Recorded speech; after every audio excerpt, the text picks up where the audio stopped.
ভারতে প্রথম মোবাইলে কল করেছিলেন জ্যোতি বসু। কত খরচ পড়েছিল জানেন? কোথায়, কখন, কিভাবে সম্ভব হয় এই ঐতিহাসিক ঘটনা? চলুন দেখে নেওয়া যাক। ভারতে প্রথম মোবাইল ফোনের কলটি করেছিলেন পশ্চিমবঙ্গের তৎকালীন মুখ্যমন্ত্রী জ্যোতি বসু। এই ঐতিহাসিক ঘটনা ঘটেছিল 1995 সালের 31শে জুলাই। কলকাতার রয়টার্স বিল্ডিং থেকে মোবাইল ফোনের মাধ্যমে তিনি নিউ দিল্লিতে যোগাযোগ করেছিলেন। মন্ত্রী সুখরামকে কল করেছিলেন।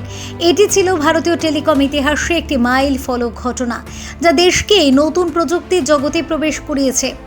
তখন মোবাইল ফোনের ব্যবহার ছিল অত্যন্ত ব্যয়সাধ্য। প্রথম মোবাইল কলটির খরচ ছিল প্রতি মিনিটে 8 টাকা। এই উচ্চ খরচের কারণে প্রাথমিকভাবে মোবাইল ফোনের ব্যবহার শুধুমাত্র উচ্চ আয়ের মানুষদের মধ্যে সীমাবদ্ধ ছিল। সাধারণ মানুষের কাছে এই প্রযুক্তি পৌঁছতে আরও কয়েক বছর সময় লেগে গিয়েছিল। জ্যোতি বসু এই মোবাইল কলটি করার মাধ্যমে ভারতের টেলিকম শিল্পে একটি নতুন যুগের সূচনা করেছিলেন। এই কলটি ভারতের যোগাযোগ ব্যবস্থায় নতুন সম্ভাবনার দ্বার উন্মোচন করেছিল। এর ফলে দেশব্যাপী মোবাইল ফোনের চাহিদা বেড়ে যায় এবং টেলিকম কোম্পানিগুলি নতুন নতুন সেবা ও প্যাকেজ নিয়ে আসে, যা সাধারণ মানুষের জন্য মোবাইল ফোনকে আরও সহজলভ্য করে তুলেছিল। ভারতে মোবাইল ফোন প্রযুক্তির এই দ্রুত উন্নতি দেশের অর্থনীতিতে গুরুত্বপূর্ণ ভূমিকা পালন করেছে। টেলিকম শিল্পে বিনিয়োগ বৃদ্ধি পেয়েছে এবং নতুন কর্মসংস্থান সৃষ্টি হয়েছে।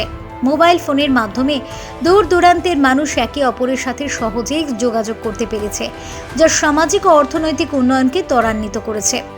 বর্তমানে মোবাইল ফোন আমাদের দৈনন্দিন জীবনের একটি অপরিহার্য অংশ হয়ে উঠেছে, কিন্তু সেই প্রথম মোবাইল কলের স্মৃতি আজও আমাদের মনে প্রফুল্ল অনুভব আনে, গর্বিত করে তোলে আমাদের। Bureau report, TV7 Bangla.